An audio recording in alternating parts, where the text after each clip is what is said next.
मैं तिवारी जी के पास आता हूँ। तिवारी जी, आपसे मैं जानना चाहूंगा, बिहार में जो चुनाव हराया गया, वो चुनाव हराया गया, लगभग 65 लाख लोगों का वोट काट दिया गया। जो है 90 लाख लोगों का वोट बंगाल के अंदर काट दिया गया। उसके अंदर जो है लॉजिकल डिस्क्रिपेंसी करके लगभग जो है 27-28 लाख लोगों के नाम काट दिए और 7 लाख लोगों के 2 दिन पहले जोड़ दिए। अब पंजाब के अंदर भी एसआईआर होना है।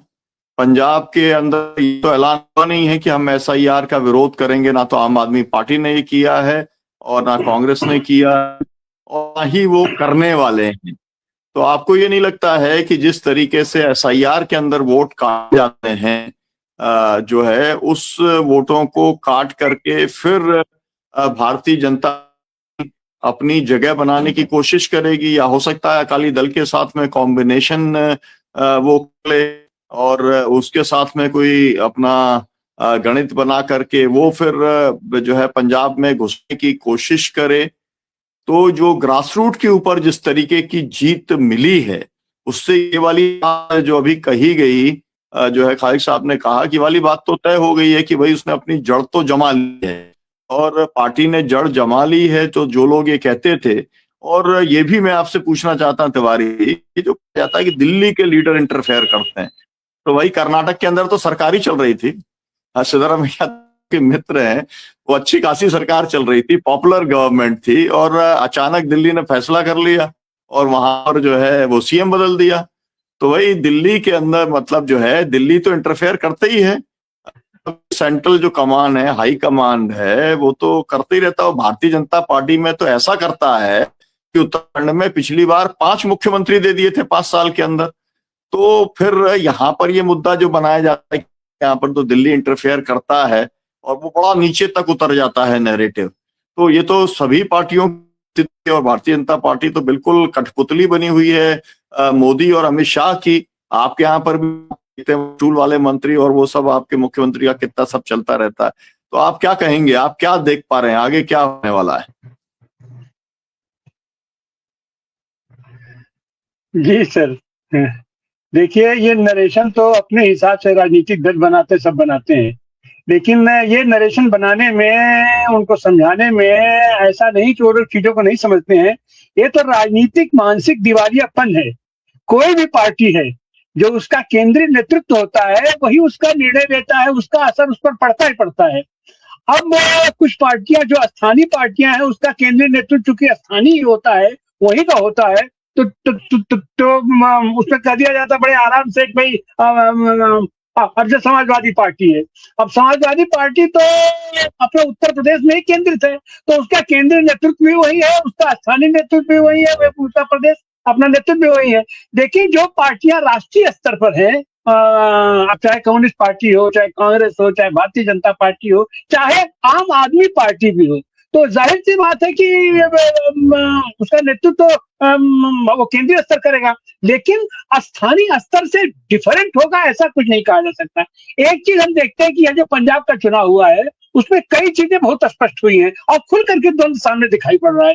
एक तो ईवीएम वो बच्चे तो बैलेट पेपर का द्वंद्व वहां दिखाई पड़ रहा है, और एक चीज वहां पर जो सबसे बड़ी चीज दिखत करके आई है सामने और स्पष्ट हुआ है, और पूरा ये जो उसका निरसन बना है कि भारतीय जनता पार्टी एन केन प्रकारेण सत्ता या सत्ताधीशों पर कब्जा करती है। उसको जहां लगता है कि हमको वहां वोट नहीं मिलने वाला है, तो वहां जो उनके निर्वाचित प्रतिनिधियों को ही अपना थोक में ले लेती है। और वही चीज पंजाब में हुआ है, वही चीज आपके महाराष्ट्र में हुआ है, वही चीज आप जहां कहीं भी देखिए अपना वहां हुआ है। तो चूंकि ये जानते थे कि पंजाब में हमारी घुसपैठ सीधे नहीं हो सकती, जनता हमको नहीं वोट देगी, जो कि स्पष्ट दिखाई पड़ा है कि 90% सीटों में, 92% सीटों में इनकी जमानतें जब्त हुई है, मैंने एकदम से टोटली को खारिज किया गया। तो ऐसी हालत में जो इन लोगों ने उनके राज्यसभा सांसदों को अपने यहाँ लिया, तो स्पष्ट है कि पार्टियों को भी यह बात सोचना पड़ेगा कि आप ऐसे गगन बिहारी लोगों को अपना शीर्ष नेतृत्व क्यों देते हैं, जो विश्वसनीय नहीं है, जिनकी विश्वसनीयता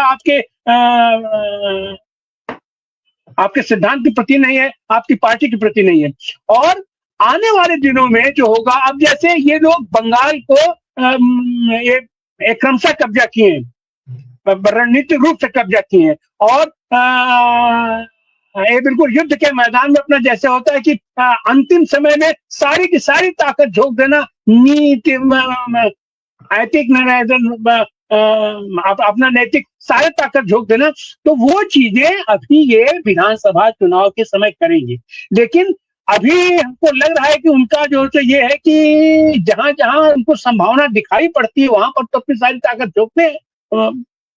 आपसे बंगाल संभावना दिखाई पड़ रही थी, लेकिन पंजाब में उनको फिलहाल हमको लग रहा है कि उनको संभावना नहीं दिखाई पड़ेगी। बिल्कुल उसी तरीके से जैसे उनको तमिलनाडु था, इनका केरल था, उसी लिस्ट में अभी इन लोगों ने पंजाब को भी अपना रख लिया है।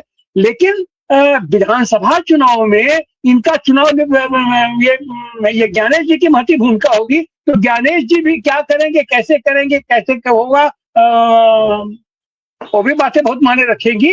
और विधानसभा चुनाव में हमको लग रहा है कि पंजाब से अब ये अपना ध्यान हटाएंगे, और ये जो उन्होंने ये अरबी घोड़े वहां से उनके असमत से चुरा के लाए थे अब उनके ऊपर भी ये कितना क्या विश्वास करेंगे। ये उम्मीद की जा रही थी कि इनके 7 सांसद अगर राज्यसभा सांसद आए हैं, और उसमें भी ऐसा सांसद जो कि पूरा मनोपूर्वक टिक गया था ये विधानसभा चुनाव, तो ये उम्मीद की जा रही थी कि ये इसी मात्रा में वहां से विधायक भी लेकर के आएंगे और पंजाब में अपनी सरकार बना लेंगे।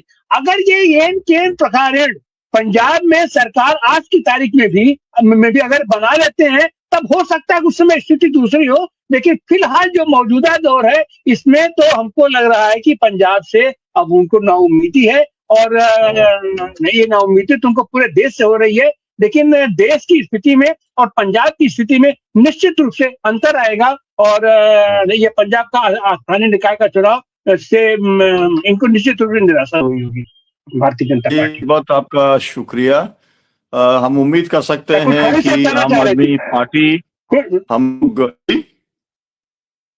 कुछ खालिद साहब कहना चाह रहे थे। जी खालिद साहब कुछ बोलना चाह रहे हैं आप? नहीं, मैं तो बिजली के उस पे बोल रहा था। बिजली हमारे यहाँ बहुत जाती है। जी जी जी ठीक है। प्राइमरी हुआ है, वो कहना कि 24 घंटे बिजली है, ऐसा कुछ नहीं है। और कर्जा भी हमारे ऊपर पहले से बहुत चढ़ गया है, और पंजाब गवर्नमेंट ओनली गवर्नमेंट है इंडिया की जो डीए की किस्तें रोके हुए है और कोर्ट जा रही है अपने ही एम्प्लॉइज के खिलाफ। तो बड़ी चीजें हैं। आपने जो है आपने करेक्टिव मेजर्स बता दिए खालिद साहब। ये करेक्टिव मेजर्स जो है वो जो है अब आम आदमी पार्टी के लोग हैं वो जरूर उसके ऊपर ध्यान देंगे और बात आगे जाएगी। हम तो रवि जी कुछ कहना चाहते हैं। मैंने खालिद सर को बताया कि पंजाब के अंदर पिछली सरकारों के कर्मों की सजा आज भी पंजाब की जनता भुगत रही है, और 26,000 करोड़ रुपए हर साल ब्याज में जा रहे हैं। वो तो पहले 3 लाख करोड़ रुपए, 3.5 लाख करोड़ रुपए कौन सा इन्होंने क्या किया? हमारा ये समय इसका समाप्त हो गया है चर्चा का। हम लोग 13 मिनट ज्यादा बात कर सकें, फिर कभी हम पंजाब के कर्जे के ऊपर चर्चा करेंगे कि कर्जे के लिए कौन जिम्मेदार है। सर कि पंजाब में क्या फ्री